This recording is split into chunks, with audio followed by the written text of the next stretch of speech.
high school English teacher. Oh, thank you. Appreciate it. And you know, I have been accused of using some rather unconventional teaching methods in my day. One of my very favorites is dream interpretation. I have my students kind of journal their dreams to me, and then dreamdictionary.com, and I interpret them. And I don't know how many of you kind of engage in dream interpretation with adolescents, but they kind of run into 3 general categories. Identity crisis, emotional upheaval, and wet. So, you know, and as an English teacher, I'm always like, oh, your imagery, it's so vivid and sticky, but honestly, be glad I take that one for the team, and you guys don't have to read this. So yeah, whatever, okay, so I have some out there teaching techniques. But I think it's because I have some out there teachers of my own. My favorite of which is my psychic, Cosmic Jackie. Yeah, okay. I'm saying. Okay, so quick snapshot for everybody that's not her. She's like 4 feet tall, like old school South Philly Italian. She has like a piercing guttural guffaw of a laugh and speaks primarily in metaphor. She can read your chart, access your aura, talk to your spirit guides, talk to other people's spirit guides that just kind of randomly are in the room. And as a psychic, she's always on point. Basically what I'm saying is I love her and I will follow her to the end of time. So, a few years ago, I was in a really miserable place. I was teaching at a school and I just didn't like it. I went for a reading. She said, you need to break a contract, dig up the carpet, find a path where there is no path, and find a back door.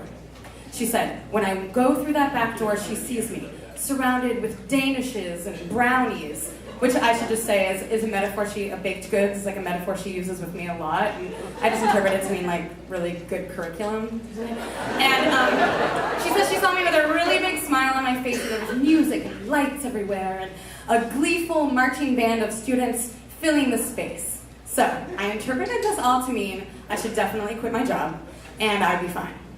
And so I did.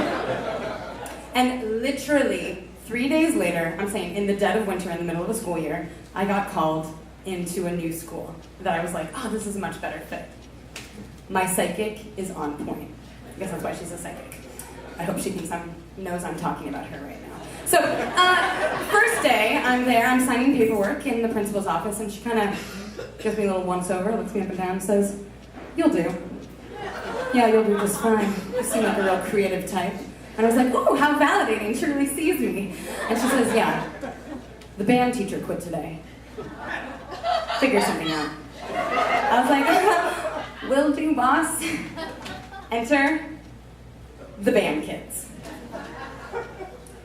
Hi, everyone. I'm your new teacher, Ms. Weinraub, and this is now Expressive Arts class. We're going to be expressing ourselves.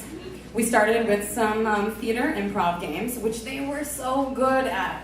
We moved on to some storytelling exercises, which, you know, they were a little less enthusiastic for. And I was like, it's time for a poetry slam. And they were like, no more. One kid was like, I don't want to do this anymore. I just want my flute. Now, I don't know about you, but when a 6-foot-tall teenage boy from Southwest Philly says he just wants his flute, you better go find his flute. So when the band teacher quit, they went into like hyper survival mode at the school, and you know, they locked everything away. So they told me I just had to find the guy with the key to get the instruments. He's a teacher, so he knows what I'm talking about. So I like wound my way through a labyrinth, which is an old Philly public high school, until I found the guy with the key. And then I used one of my many tools in my teacher toolkit, my short skirt, to get him to open the door for me and get the instruments, which please don't judge. I have also dated someone for like months longer than I really wanted to, just because they could get me free reams of office paper. And don't even get me started about what I pull as staples. You know what I'm saying? It's public education, we're in budget cuts, okay? So you gotta do what you gotta do. So, okay, my students, are reunited with their long-lost bassoons and alto saxophones, and they run upstairs to the auditorium to get situated. They sort of set up in an orchestral formation, I assume, and start kind of tuning to an E or something. I don't really know. I don't know how to play any instruments. And I stand before them, my band. I say, guys, before we start, I just have a few words to say. So they look up at me expectantly. I could definitely, that happens in school too, I could definitely be your drama teacher, okay? I could probably even be your choir teacher. But I stand before you today, your band teacher. Now, my sidekick told me that this was going to happen. At the time, I figured it was just a metaphor. But as I see all of you before me, I realized she was telling me the truth. And they look up at me like, what is this white lady talking about? So, what I'm saying is, I'm going to need a lot of leadership from you.